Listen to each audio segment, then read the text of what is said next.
Ya comienza La Fragata, el espacio de frecuencia 1940 AM para debatir y analizar los distintos hechos de la ciudad, la región y el mundo desde diferentes áreas del conocimiento. La Fragata, una visión panorámica de los acontecimientos y su impacto en nuestra sociedad, aquí por los 940 del AM.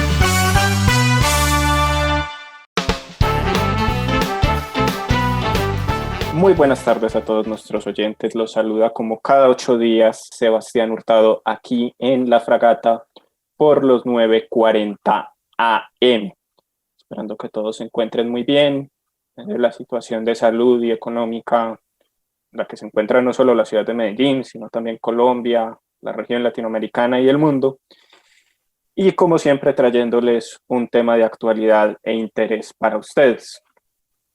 El tema de hoy será conocido por algunos que hayan visto este documental de Netflix, El dilema de las redes sociales, o The Social Network Dilemma, en inglés, para los que lo hayan escuchado en su idioma original, y trataremos justamente no tanto el documental como tal, sino ese impacto que tienen las redes sociales en nuestra vida cotidiana y cómo funcionan realmente estas empresas, porque además de redes son en realidad empresas legalmente constituidas, tienen ingresos, etcétera. Y para hablarlo, acompaña dos grandes amigos, Juan Diego Borbor, desde Guayaquil, Ecuador, consultor en asuntos públicos. Me acaba de pasar el nombre de la empresa en la que trabaja, pero ahorita él la mencionará. Y Franco Bastida, también un gran amigo desde Ciudad de México, también consultor y analista. Muchachos, Juan, Franco, ¿cómo se encuentran? Sebastián, ¿qué tal? Franco, un gusto. Bastante bien, las cosas se encuentran en balance en Guayaquil generalmente. Como decías, soy consultor, principalmente hago gestión de riesgos sociales para industrias extractivas, trabajo con Community Wisdom Partners, que a gestionar sus impactos, y también hago análisis específicamente en términos de desinformación y qué impacto tiene esto en nuestras sociedades. Y las redes sociales son esa clase de interacciones que pueden degenerar en afectaciones a, digamos, elecciones, instituciones como esas. Perfecto, Juan, bienvenido. Franco, también bienvenido. ¿Cómo estás? Estoy muy bien, muy encantado de estar aquí con ustedes. Sebastián, un gran amigo, y mucho gusto, Juan Diego. Igual, yo pues soy periodista de formación, estaba enfocado anteriormente a temas de seguridad, en análisis de pues toda la ayuda de asistencia internacional que da el gobierno de Estados Unidos a través del Departamento de Defensa y de Estado, principalmente a México, pero también a otros países como Argentina, El Salvador, América Latina, y ahorita enfocándome a temas de consultoría en asuntos públicos también. Un gusto estar con ustedes. Perfecto, muchachos, bienvenidos. Y como siempre aquí en La Fragata vamos de lo macro a lo micro. Definamos primero qué es una red social, que realmente si vamos a hablar del dilema y del impacto que tienen, pues deberíamos primero llegar a una definición clara de qué es como tal una red social. Yo me inclinaría más a pensar que es un sistema basado en Internet en el que hay interacciones digitales, pero sociales, comunicaciones. Pero no sé qué piensen ustedes. Juan Diego, ¿cómo la definirías? Me parece que el término red podría prestarse a algún tipo de equivocación porque evoca a conexiones no necesariamente en Internet, sino con otras personas. De ahí el término social, como género, red, especie, social. Pero red quizás más se refiere a lo que dices, a la conexión a Internet y a la simulación de un espacio público, digamos, como si fuera una plaza, pero en Internet, con, digamos, una audiencia masiva. Por lo que podría generar impactos masivos como consecuencia lógica.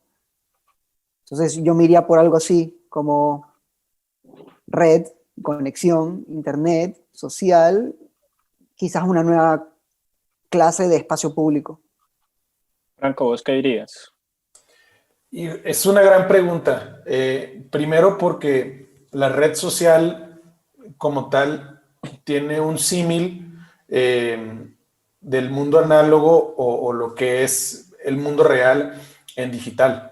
Entonces tiene ramificaciones. Yo siempre la pienso primero como producto. O sea, yo creo que las redes sociales son productos a los que accedemos que a través de ahí se intermedian servicios.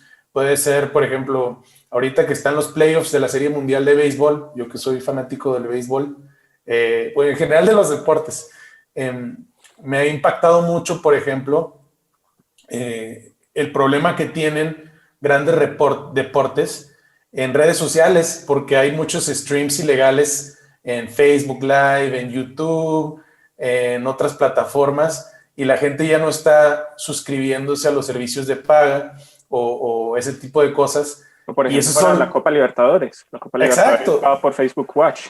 Exacto, y eso ya es un producto formal de Facebook, ¿no? Entonces, creo que justo yo las veo así como productos y a través de ahí intermediamos experiencias, servicios. Algunas veces son cosas que pueden ser positivas a la sociedad como una herramienta y a veces pueden ser como un arma que pueden tener toda una implicación y riesgos para nosotros. Yo creo que entre las dos definiciones que ustedes dan, sumado a lo que yo planteé al principio, también tenemos que tener en cuenta de que no todas las redes sociales son masivas, pero que realmente el impacto que nos va a importar aquí en el programa son las masivas. Habrán redes sociales que realmente ya han muerto por el paso del tiempo. Se me viene a la mente Hi-Fi, por ejemplo, o MySpace, que realmente su impacto ya no es tan masivo, así todavía existan. Pero también es un sitio donde interactuamos. Hemos pasado de una interacción muy física de la plaza del pueblo, de la plaza de la ciudad, la plaza donde se sentaban nuestros abuelos, que sé que sucedía en México y sé que sucedía en Ecuador, a charlar de los temas de interés políticos, económicos, etcétera, con un café o con una cerveza, a hacerlo muchas veces de manera virtual. Ahora, más hoy en día, en medio de esta pandemia que nos tiene a muchos en la casa todavía trabajando, ese diálogo social se ha vuelto muy, muy digital y muy ligado a estas plataformas. Muy ligado a Facebook, muy ligado a un WhatsApp, a un Twitter, a un Instagram. Entonces, creo que podríamos definir eso como una plaza digital prácticamente, una plaza pública, pero virtual, la plaza del siglo XXI, por decirlo de alguna manera. Pero Franco, vos planteabas algo que es interesante, y es que tiene cosas buenas y malas. El hecho de que estemos grabando este programa desde Guayaquil, Ciudad de México y Medellín, eso considero una cosa buena. Sin estas herramientas no estaríamos teniendo esta capacidad o sería mucho más difícil. Pero también hay cuestiones como la desinformación. Más allá de la llamada trama rusa de las elecciones, existe mucha desinformación en las redes sociales, porque no hay, bueno, ahora Twitter lo ha empezado y Facebook dice que lo va a empezar, un chequeo de información antes de ser publicado, pero es mucha la desinformación que se vuelve viral y eso es peligroso para una sociedad, que las bases de una sociedad terminan basándose en mentiras, valga la redundancia de lo que acaba de decir. ¿Cómo opinan de eso? ¿Cómo lo ven? Franco, ¿vos qué opinas? Creo que, híjole, está interesante el planteamiento en el sentido que, y es algo que a mí me llamó mucho la atención de una parte justo de el documental Social Dilemma, que hace un poco una comparativa con la bicicleta y las redes sociales. Y dice, la bicicleta es una herramienta, y es una herramienta porque la dejas y se queda estática, está ahí. No podría decir que la bicicleta saboteó unas elecciones, no podrías decir, quizá en el momento en el que la bicicleta se introdujo en la sociedad, como le pasó con, no sé, el motor de vapor, como pudo haber sido la rueda misma, generó un tipo de fricción. Y creo que ese es un síntoma, uno, de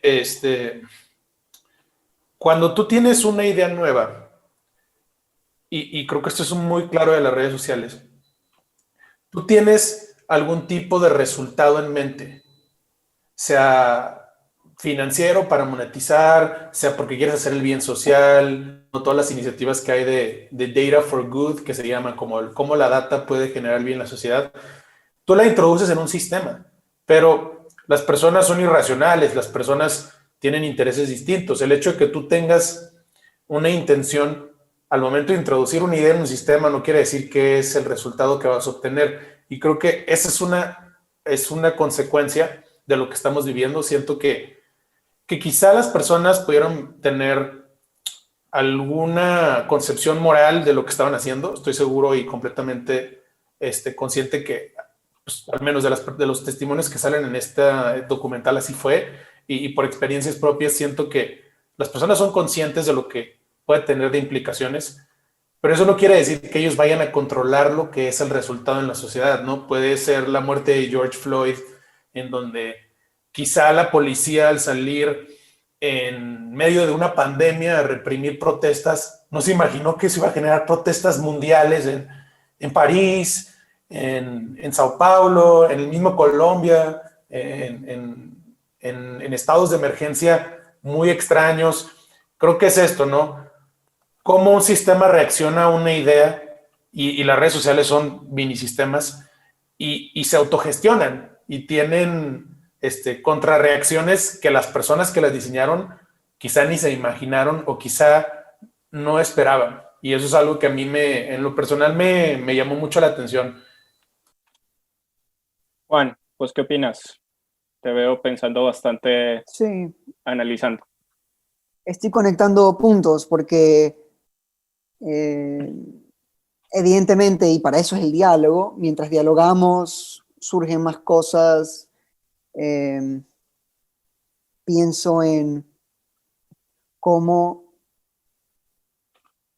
hay un desbalance, hay algo que aún no entendemos, creo yo, cómo expresar correctamente, y es que a pesar de que estas redes sociales, digamos Facebook, son espacios públicos en cierta forma, son espacios públicos que por la forma en la que yo me expreso y la forma en la que yo adquiero información, aprende a seguirme dando ese tipo de cosas, simplemente porque está haciendo mi vida más cómoda, digamos. Pero se convierte en lo que se suele llamar una cámara de eco, en donde solo escucho lo que en algún momento quise escuchar y comienza a dar vueltas. Y eso es lo que estos agentes y compañías que trabajan con datos y que venden estrategia para campañas políticas, como sucedió con el famoso escándalo Cambridge Analytica, como eso de repente hace vulnerable la percepción de la realidad de grupos de personas, simplemente porque comienzan a ver más y más algo que ellos piensan acerca del mundo, y eso es explotable. Si viene un gran líder, digamos, y te dice, no, estas son las respuestas a todo este caos que estás viendo, porque ese es el propósito de la desinformación, no es hacerte creer algo particular, es simplemente sembrar incertidumbre, minar confianza, por ejemplo, en instituciones como las elecciones, y hacerte dudar de tal forma que no tienes opción sino a buscar algún referente o líder o autoridad. Eso pasó la semana pasada, muy específicamente. He escrito un artículo al respecto sobre... Escribiste con nuestros amigos de Alponiente, ¿correcto? Sí, en Alponiente. El pasado miércoles 14 de octubre salió una noticia en una clase de diario que nosotros llamaríamos amarillista de New York, el New York Post, y publicó una noticia bomba, digamos, sobre Hunter Biden, el hijo de Joe Biden, candidato demócrata a la presidencia, que tiene todas las marcas de desinformación, todo es muy dudoso. Se generó realmente un estallido social por el lado conservador estadounidense que suele estar detrás de su candidato, que es Donald Trump, por este miedo a que Twitter y Facebook censuren esa noticia, porque eso hicieron. Twitter y Facebook bloquearon acceso a esa noticia. Entonces se generó un escándalo. Esa misma tarde, Trump publica un tweet a sus 87 millones de seguidores que dice: terrible esto. Corporaciones que están financiadas por los demócratas están bloqueando noticias que revelan actos de corrupción de Joe Biden y su hijo. Como que deroguen esta ley. Y se refiere a una ley que básicamente garantiza la libertad de expresión en las redes sociales y en Internet. Y así es como se captura ese caos y se hace política, a través de una red social como Twitter.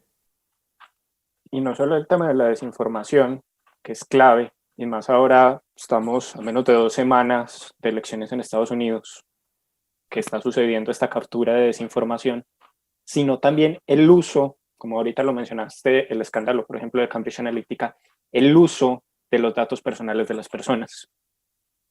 ¿Qué privacidad se le está dando? También es un tema que siempre se le ha criticado en las redes sociales. ¿Qué garantía de privacidad se le está dando a muchas cosas? Y es algo que uno no cree, pero que sucede. Recuerdo yo que cuando estábamos en el máster, Juan Diego y yo estudiamos juntos la maestría, tuve que volver a Colombia por una situación familiar y creo que no llevaba media hora en el país. Acaba de cambiar, de hecho, mi tarjeta SIM card de la española a la colombiana. Estaba en la fila de migración y me llama el banco a ofrecerme productos de seguridad. Wow. Un banco que no había tenido contacto conmigo en más de 6 meses, que no tenía por qué saber que yo ya había vuelto al país, me hace una llamada. Justo cuando conecto mi línea, otra vez mi línea colombiana. Y revisando, fue porque yo había buscado varias cosas en Facebook relativas a lo que me estaban ofreciendo y Facebook parece ser, según lo que investigar, le ha entregado esa información a empresas de publicidad que se las venden a los bancos, etc. Entonces sabían yo que necesitaba y me buscaron. O también me sucedió una vez que visité a unos amigos en la ciudad de Múnich, en Alemania, que estábamos conversando muy tranquilamente, eran como las 7, 8 de la noche más o menos, sobre que queríamos comprar una botella de vodka. Nadie buscó nada en Google, no buscamos en Facebook, simplemente lo mencionamos. De un momento a otro, a los 3, toda la publicidad de Facebook era relativa a vodka. Eso asustó un poco, pero después uno es consciente de que la privacidad se perdió hace mucho en redes, con los dispositivos móviles, etcétera, y que en algún punto o nos escucharon, aunque suene exagerado, o alguno no fue consciente y buscó algo relacionado y conectaron todo. Pero esos tal vez son los 2 temas que más se critican o se analizan frente a las redes sociales: la desinformación y el tema de la privacidad. Franco, ¿tú qué opinas? Híjole, creo que en este primer punto, como dice Juan Diego, tomando un caso como que hiperlocal, pero creo que sentó un precedente, al menos en México. En México, típicamente los medios de comunicación dependían mucho de pues, subsidios estatales para poder sobrevivir. Entonces, pues sí, era algo muy usual que hacía el partido que nos gobernó durante más de 71 años, que es el Partido Revolucionario Institucional o el PRI. Y entonces se le llama el chayote que se le pasaba el chayote a los medios de comunicación para que hablaran bien del gobierno me recuerdo que en algún punto lograron como que vender esta idea de que Enrique Peña Nieto estaba salvando a México y incluso llegó a salir en la revista Time y cosas así medio guajiras. Y hubo un caso del primer gobernador independiente. No, o sea, creo que no quiero analizarlo desde un punto de vista de si ha sido un gobernador eficiente o no, pero en el punto de vista de comunicación y uso de redes sociales, creo que llevó la idea de usabilidad a otro punto. Entonces, se llama Jaime Rodríguez Calderón y todos le dicen el Bronco. Es un gobernador independiente. Ya he escuchado mentar acá en Colombia. Quiso ser candidato presidencial y tuvo una campaña muy bizarra y como 3% de la población votó por él. Pero el Bronco llevó el término de usabilidad como en boga en el país porque él dijo, yo no le voy a dar un peso a los medios tradicionales, voy a hacer todo en redes sociales. No necesito los medios tradicionales. Y esto fue mucho antes de que ganara Bolsonaro, mucho antes de que ganara López Obrador, mucho antes de que fuera Brexit, de que fuera Trump. Quizá no a esa escala, porque es un estado en un país, y estoy seguro que podría haber otros casos en otros países del mundo, pero para nosotros fue como, órale, este señor se está echando pues enemigos gratis al decir que no les va a dar nada, ¿no? Creo que eso por una parte sí nos llama a justo cómo una persona puede percibir la usabilidad de las redes sociales para comunicación política, ese tipo de cosas. Ya algo más turbio como que, pues, qué es verdad o qué no es verdad y qué es informativo, qué no es informativo. Creo que esa barrera o si antes los medios tradicionales eran como los salvaguardas de lo que pudiera o no ser verdad, si lo hacían bien o no es otra discusión, pero eso se rompió con las redes sociales. O sea, justo comentaba, no me acuerdo si Salzberg o uno de los publishers del New York Times, de por qué monetizaron el New York Times. El New York Times era gratis, no tenía esto que se conoce como un paywall, en donde tú pagas y que es un modelo que ya implementaron muchos periódicos a través del mundo, ¿no? Y él decía, es que nunca pensamos, cuando subimos la información a internet y empezamos a hacer la migración de este burbuja del .com, de los medios tradicionales a que tuvieran su sitio web, nunca pensamos que esto fuera a llevarnos a la bancarrota. Por eso nunca pensamos en ponerle un paywall o poner una suscripción pagada. Ponemos toda nuestra información gratis. No sé si ustedes se acuerdan, pero yo me acuerdo que en la carrera yo no pagué por ningún medio suscrito porque todo lo podías buscar en línea en todos los medios gratis. Aquí la mayoría de los medios todavía son gratis aquí en Colombia. Tal vez, exceptuando algunas revistas, todavía disfrutamos de esa falta del paywall.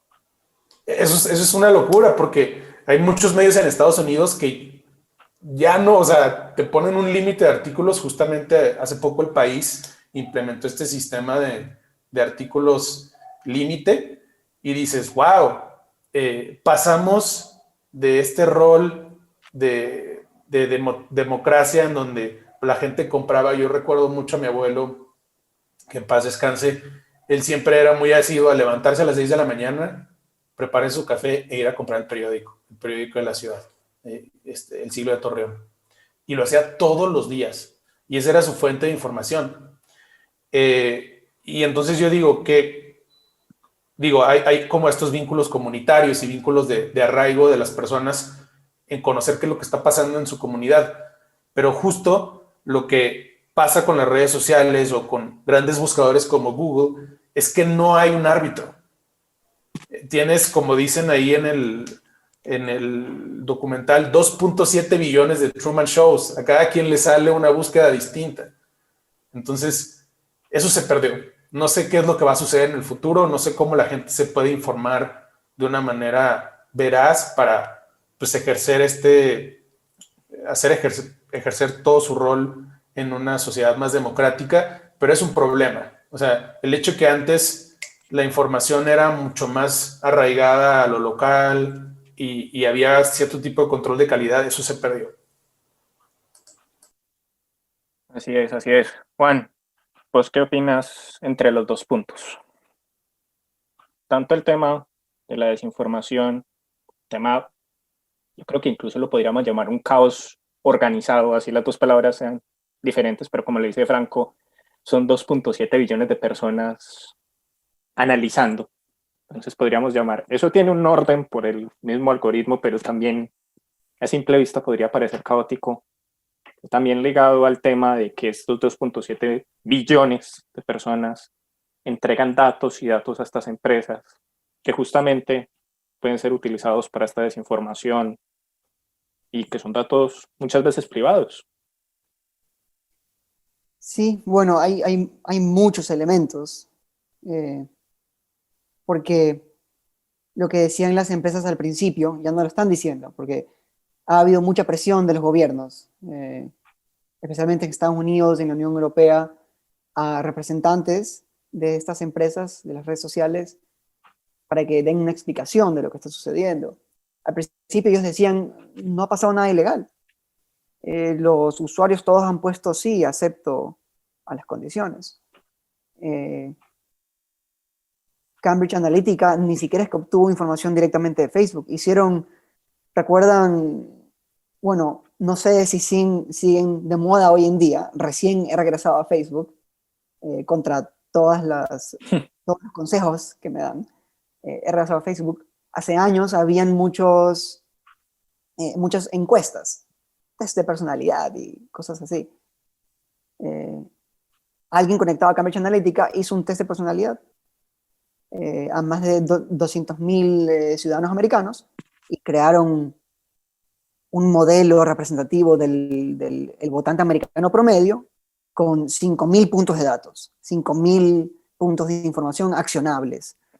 Y es una pregunta esencialmente que, o sea, si queremos abstraerlo, porque podríamos llevarlo hasta el inicio de la pregunta del conocimiento, porque de la alegoría de la caverna de Platón a la Matrix hay una línea continua, y es la misma pregunta que plantea el documental de Netflix, y lo que decía Franco ahora, de que cada uno tenemos, en cierta forma, una pantalla enfrente que nos da información personalizada hacia nosotros para tratar de convencernos a tomar ciertas acciones. Entonces sucede que, por ejemplo, nuestros teléfonos, que son nuestra ventana a ese mundo, son maravillosos porque nos dan acceso a todo el conocimiento humano, pero también nos hacen caer en lo que se llama confirmation bias, en investigación, pero por inercia. ¿En qué consiste ese concepto? ¿Cómo lo podríamos definir? Confirmation bias, cuando hacen una pregunta, lo veo a menudo, le hago una pregunta a alguien, estamos conversando y esa persona decide buscar en Google cuál es la respuesta, pero no pregunta a Google la verdad sobre esto, sino pone su opinión y luego lee las cosas que apoyan su opinión. Eso es confirmation bias. Sí, es y como Facebook y Twitter por default, o sea, así es como funciona. Sí, es como este sesgo para confirmar que tu opinión es la correcta. Sí. Es eso, sí. Está bien raro. Sí, toda la economía, el comportamiento ahorita, que eso es algo que me voló la cabeza y me da mucho gusto que lo hayas puesto ahí, es como, hay toda esta serie de motivadores que desde la psicología, ¿no? Que justo los economistas hoy, hace unos años, fue de las veces que ganó un economista del comportamiento el premio Nobel. Bueno, el premio Nobel, porque no es premio Nobel, pero bueno. Y justo... El premio en honor a Alfred Nobel. Exactamente. Justo decían, oye, pero es que ¿por qué galardonan a alguien que está tomando inputs de la psicología a la economía? Y es porque, bueno, típicamente un economista, sea micro o macro, toma todo a partir de un modelo que es muy racional.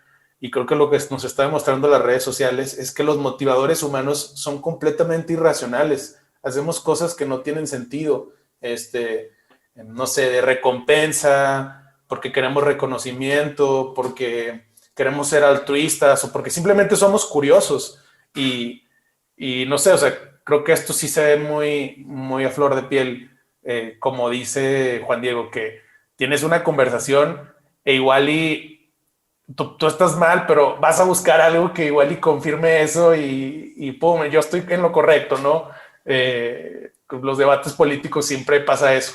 Un ego, Eh, casi que un bueno, ego, una construcción del, bueno, no soy psicólogo, pero como una construcción propia del ego del individuo, de no querer aceptar que se está errado, sino querer superar al otro, ser mejor que el otro, y no confrontar la verdad, sino confrontar simplemente egos. Ese es el gran problema, creo que también estamos observando.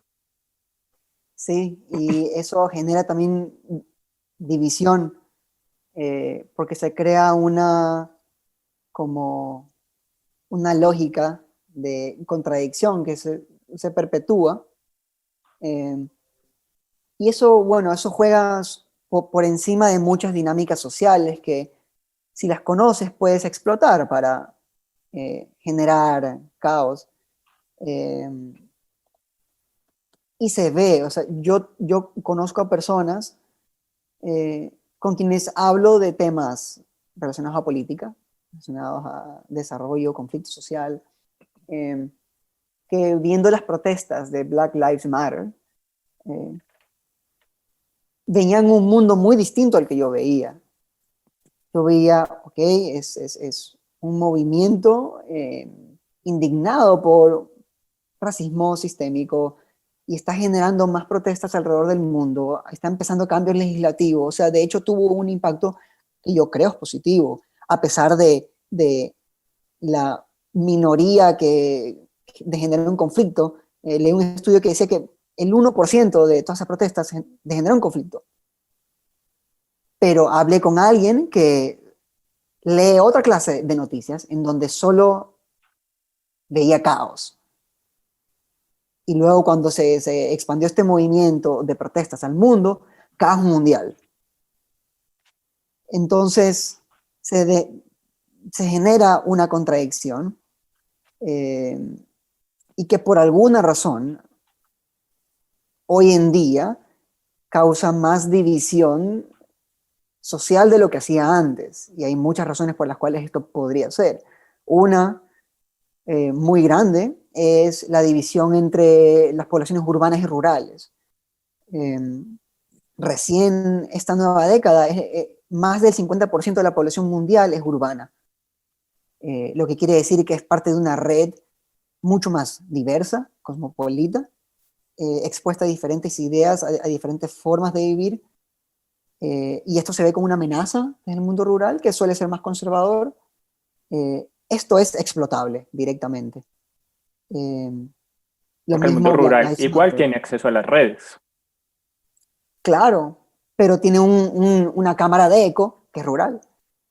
Eh, y bueno, y puedes irte a extremos en los que hay personas que repiten exactamente lo que ven en algún medio y lo toman como verdad porque es afín a uno. Me ha pasado más de una vez en la última semana, como que, sí, viste que esto sucedió, y yo no lo sé, o sea, no he visto al respecto.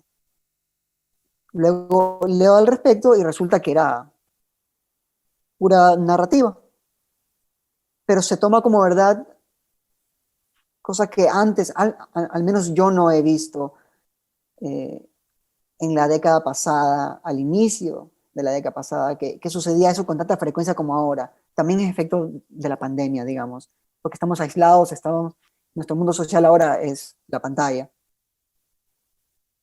Entonces, por eso también se hace la conexión entre redes sociales y depresión. La depresión está muy conectada a la soledad, al aislamiento. Eh, y es un poco falaz creer que porque estás en redes sociales estás conectado, cuando en verdad quizás no lo estás, quizás solo estás en una caverna platónica. Viendo sombras. ¿Sí?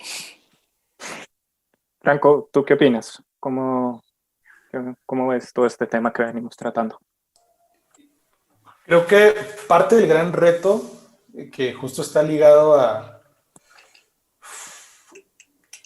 en una democracia directa las cosas son más funcionales porque reconcilias la otredad.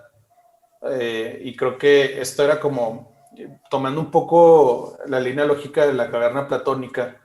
Si tú estás en una polis, pues con todos los asegúnes que tenía ser un ciudadano en una polis, pues, los esclavos no contaban, tampoco las mujeres, como que ahí hay también cosas medio raras, ¿no? Pero siendo un ciudadano en una polis, vamos a suponer que tú conocías a las otras personas, podías tener algún tipo de intercambio o algo dialéctico que decía, bueno, pues la verdad yo no estoy muy de acuerdo con él, pero entiendo de dónde viene, y llegabas a algún tipo de ejercicio del poder que era pues transparente.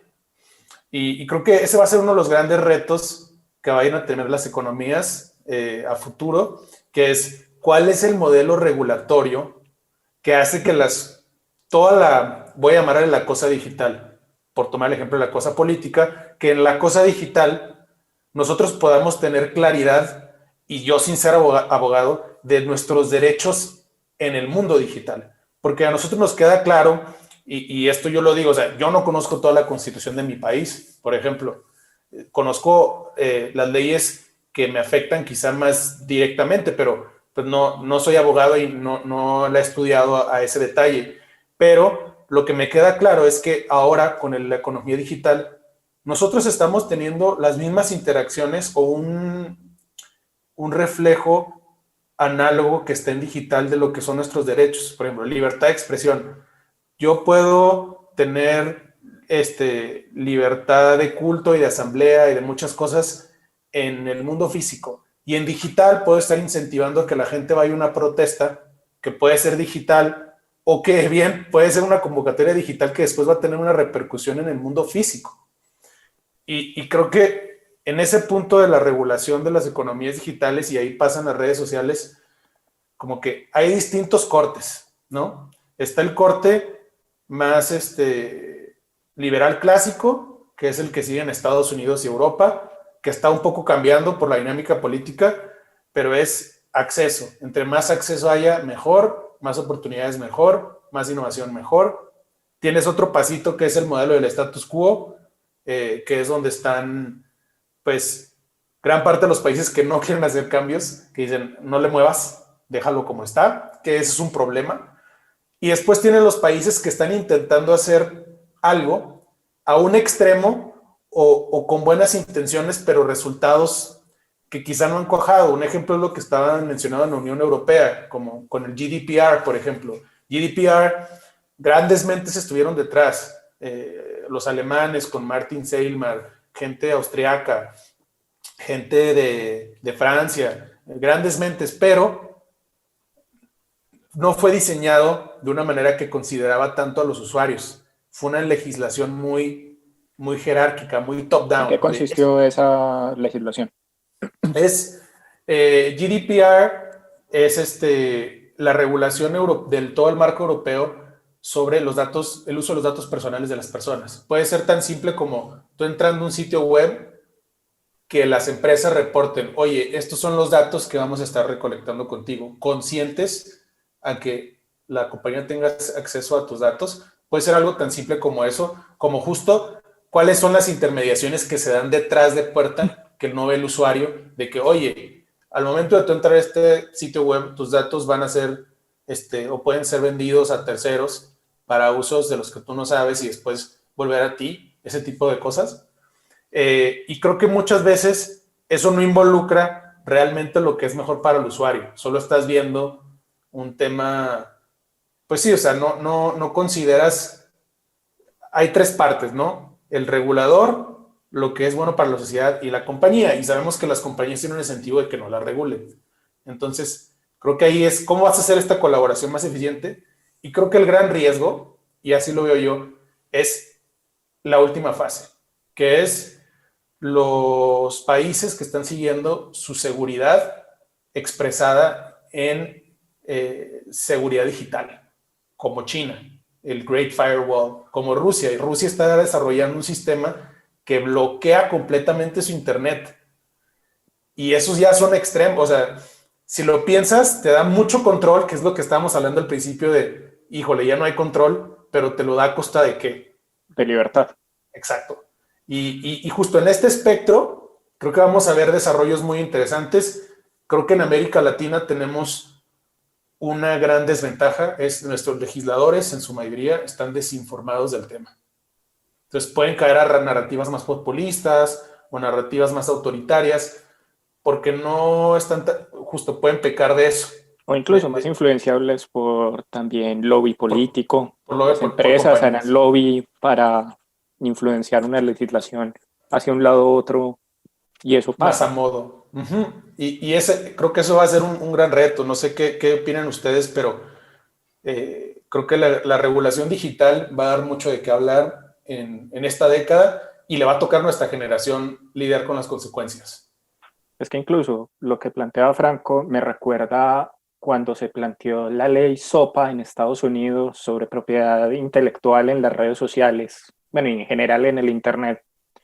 Recuerdo que había un gran lobby de Hollywood a favor, también había una gran presión de los usuarios en contra, y que aquí en Colombia se intentó implementar también, que al final los usuarios por la presión también detuvieron esos proyectos legislativos, pero justamente entonces empieza ese choque. Debe dársele un control a las redes, sí, por este tema de la desinformación, de seguridad incluso, pero ¿a costa de qué? A costa de nuestras libertades. Le planteaba el semestre pasado a mis estudiantes de dogmática constitucional que la libertad de expresión no es absoluta. Obviamente existen límites cuando yo calumnio a alguien, etcétera, pero que es un principio constitucional. Y sé que también lo es en Ecuador, en México, en todo el mundo occidental en general. Pero entonces, ¿hasta dónde estamos dispuestos a sacrificar un derecho, un principio constitucional por protegernos del caos? No calculado, porque no creo que nadie hubiera calculado este alcance. Tal vez solo en 1980, en el gran libro, podríamos haber visto algo así y todo el mundo creyó que eso iba a ser una distopía imposible de llegar. Y resulta que llegamos a una parte de eso. Pero ¿hasta dónde estamos dispuestos a ese sacrificio? Juan, ¿vos qué crees? Hay otra dimensión ahí. Justamente mi primera columna en Al Poniente lidia con ese tipo de preguntas, pero en el contexto de relaciones internacionales. Porque en gran medida lo que está sucediendo, al menos en términos estratégicos, es que países como China y Rusia, países que han cerrado sus redes por cuestiones de seguridad, como dice Franco, quieren probar que las democracias son el sistema político vulnerable a desinformación precisamente porque no hay control. Es una forma de deslegitimar la idea de la democracia liberal en donde cada persona es autónoma de tomar sus decisiones y las empresas son agrupaciones de personas que toman sus decisiones. Entonces hay una especie de amenaza.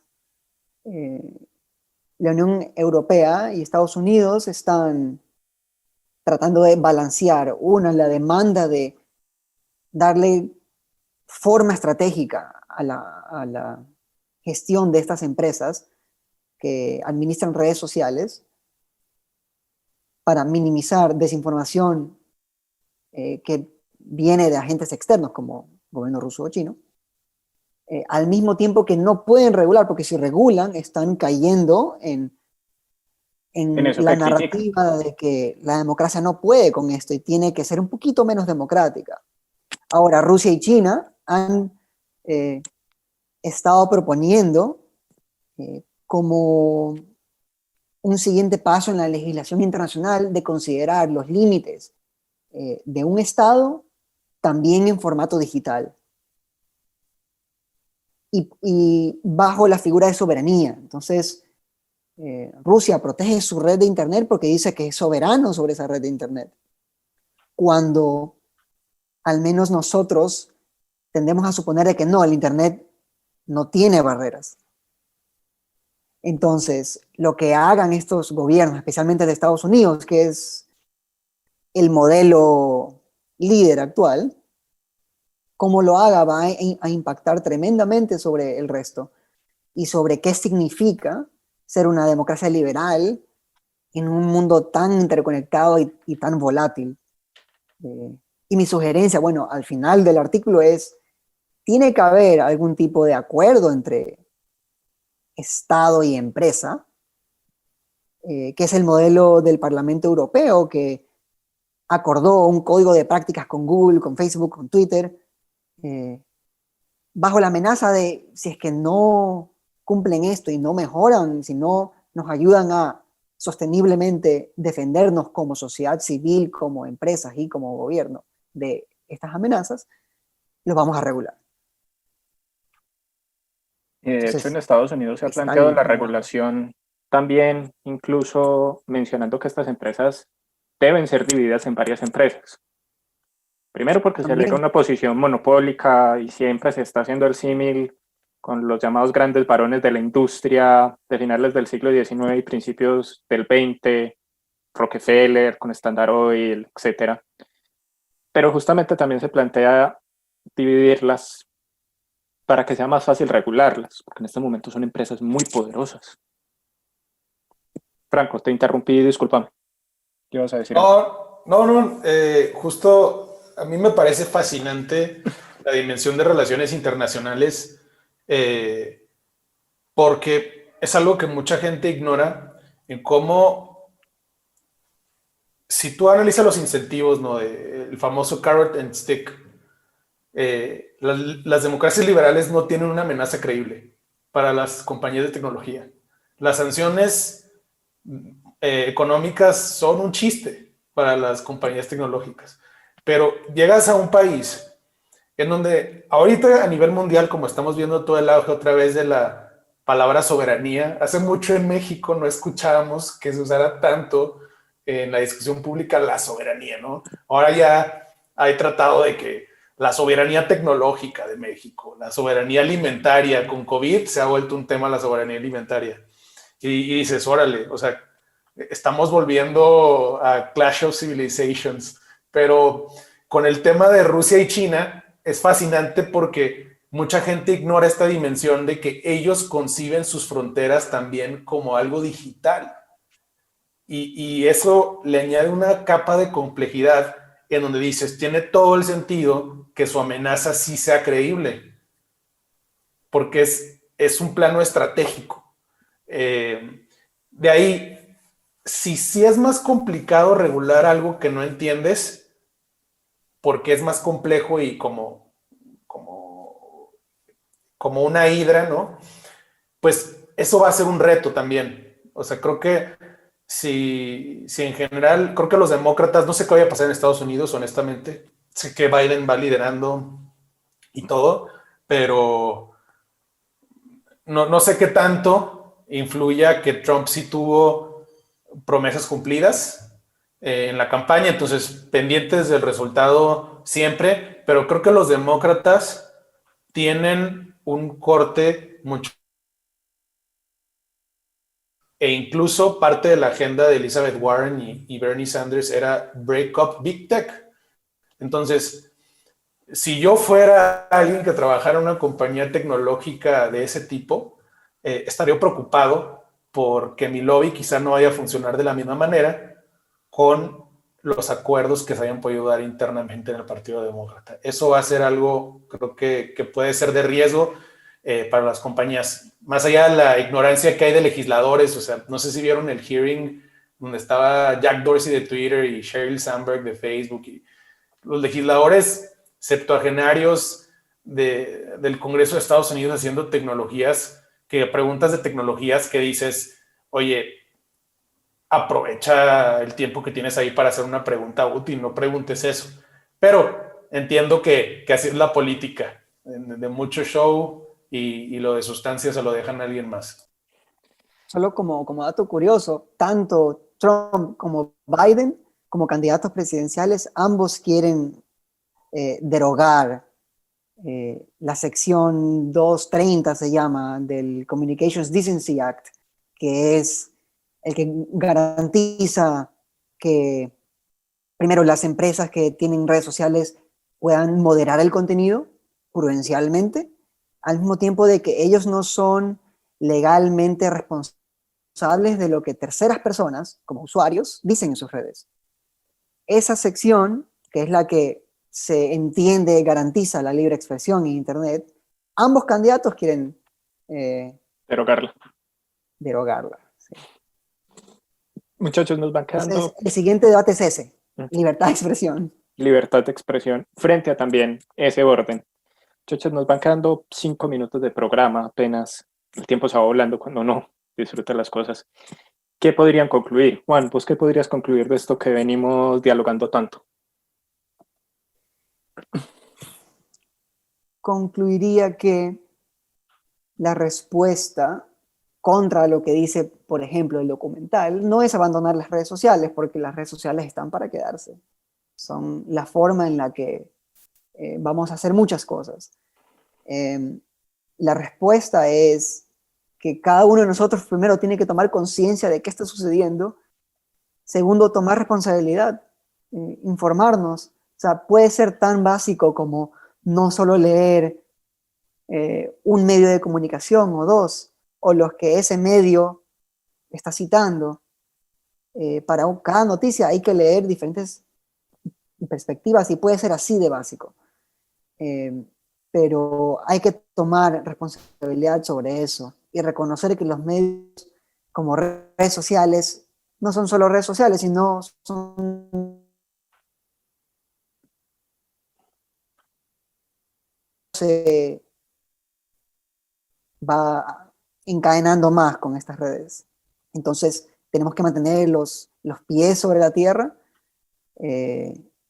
salir a la plaza y conversar con personas reales, no con 5 personas en distintas partes del mundo que todos piensan exactamente lo mismo y crees que eso describe el mundo.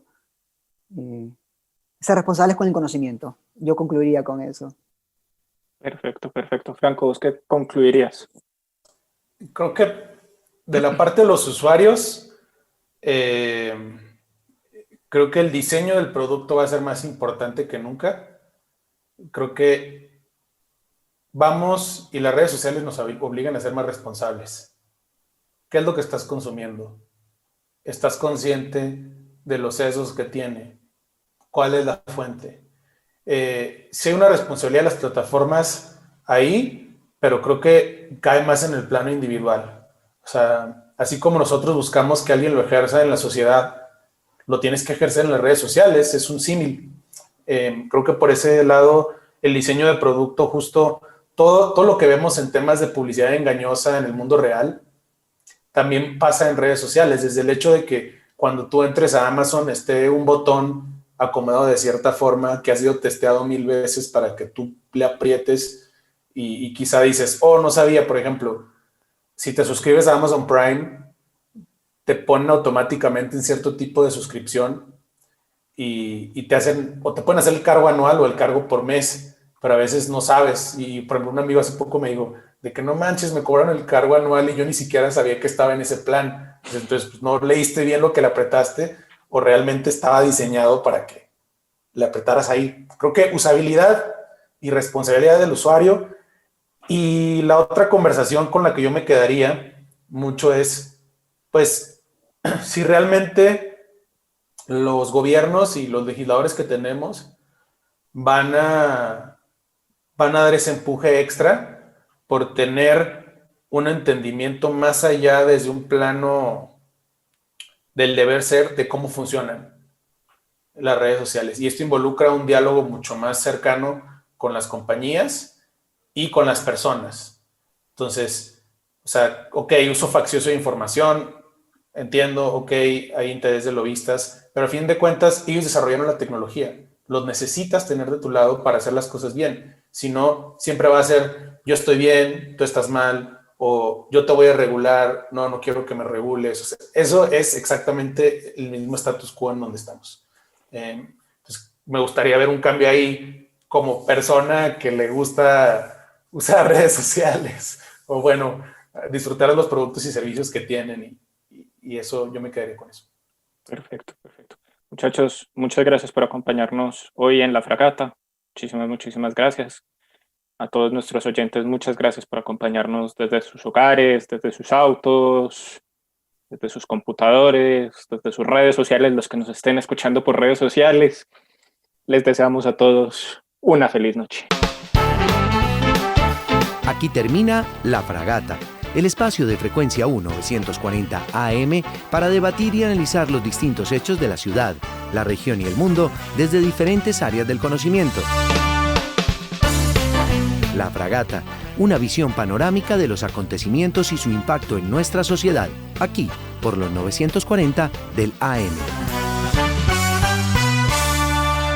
Las opiniones y comentarios expresados en el anterior programa son responsabilidad de sus autores y no comprometen el pensamiento de la emisora cultural Universidad de Medellín, frecuencia 1940 AM.